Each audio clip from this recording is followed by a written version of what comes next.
All right, so today let's make a really easy, almost no-cook tomato and herb sauce and serve it over some squidding pasta. This is a two-part episode. In part one, we're gonna make the sauce, which can go, by the way, on homemade or store-bought squidding pasta. In part two, what I'll do is I'll make pasta for those of you who are so inclined to see that part of the recipe. So the first step for making the sauce is actually why it's called almost no-cook. Because what we're going to do is we're going to slow roast the tomatoes. So what I've got in here is about 24 halved cherry or grape tomatoes. That's all it is, okay? I just put a little olive oil on it, toss a little olive oil on, and now I'm just going to sprinkle a little, I don't know, a decent amount of salt, just to get a little bit of salt on everything in there, okay? That's all. I'm going to put that now on this sheet tray. And I'm going to arrange these and turn them all with the cut side up. I'm going to stick them in a 325-degree oven until they're mostly dried and a little caramelized.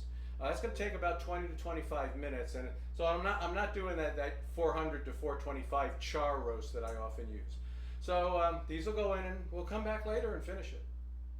All right, so the tomatoes are out. They've been cooled. I just want to show you real quick. They've actually lost a lot of their water. They're a little bit drier, and they're all now in this food processor. So what I'm going to add to that now is 1.5 cups of roughly chopped mint, about 1/2 cup of roughly chopped basil. I'm going to put in some cut up garlic scapes. Scapes. Scapes. Not scapes. Scapes is a tool I no longer use. And I got the juice of 1 lemon. Okay, and then I'm going to hit it with some olive oil, and then we're going to turn this into a kind of a sauce. This is the no-cook part. Could you hand me the top? Thank you. Alrighty. Just going to turn it on, let it go, and I'm just going to be adding oil to this to kind of get a consistency of something that's not too loose. I'm not trying to turn it into a paste. I want it to be sort of have a consistency of a light sauce. All right. Meanwhile, I'm going to drop the pasta, which is only going to take about a minute or so because this is a fresh pasta that I made, so it doesn't take very long. By the way, this is a garlic scape. If you're not familiar with it, this kind of looks like this, and you can get them. We got ours at Wegmans, I think. Actually, it was a local product they had in produce. Okay. Yeah. So this is pretty much done. This is going to cook for a minute. I just want to show you what we've got here. The consistency of, like I said, it's kind of like not too loose, kind of a chunky, kind of a sauce. Not too loose, not really wet. I'm going to taste it, of course. A little wetter than a pesto, maybe? Yeah, I didn't want it to be a pesto. Right. It definitely needs salt, but you never know that until you're done. Remember, I salted the tomatoes before I roasted them. So we'll just do that. Use a different spoon to mix that up. Better. Okay, so I could put some pepper in, why not, right? I'll just put in a little bit of pepper. It actually needs a little bit more salt. You know, the garlic scapes have an interesting flavor, I have to say. Okay, where's my top? So interesting now.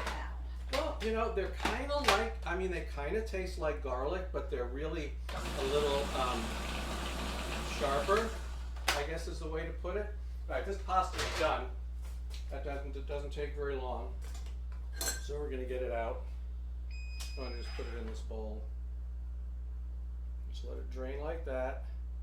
Got this beautiful squid ink pasta that it's perfectly cooked. Like I said, it takes like a minute or two when you make something fresh like that. All right, let's get that all in here. And then what we're going to do is going to put some of that sauce in. I made extra sauce. We're not going to use all of that in here. We're going to use some of it. Like that. Take this. And we'll just spoon some of this nice sauce over here like so. Now this is just to lubricate it a little bit so that it doesn't stick together. And then I'm going to put it in the bowls. just want to show you one. Here it is. It's a little chewy. You can try it. Tastes like the sea. Yeah. All right, so we're gonna put a little bit of pasta in each bowl. Here's your, don't eat that yet, because like I said, the initial sauce that I put in was just kind of to make sure that the stuff didn't stick together, but that's actually not enough sauce for what you're gonna have. So I'm gonna give you a nice little scoop right on top, just like that. Okay. Please. Thank you. I'll grab some of the extra sauce. I'm gonna give this a taste here again. Try not to twirl too many of these on the fork at once. Yeah. So the thing about this is that it's got a little, that acid is really nice to it. The lemon that was in it, it's a little crunchy, which is the general idea, right? I didn't want to turn into this. I wanted to have a little bit of chew left in the scapes. It's got the mince, got the basil. What do you think? It was really balanced. I mean, I'm getting all of those different flavors are coming through in the sauce. And I was skeptical about that large amount of lemon juice, but it really works. Good, good. And you could do a lot of, I could see you could throw some steamed shellfish on here and throw some of the sauce on top of that. You could just put it on grilled fish or over a piece of grilled meat or something. There's a lot of different uses you could do for this sauce. So again, this kind of like almost no cook sauce, put it on this time just on top of a little squidding pasta, and you'll enjoy it too.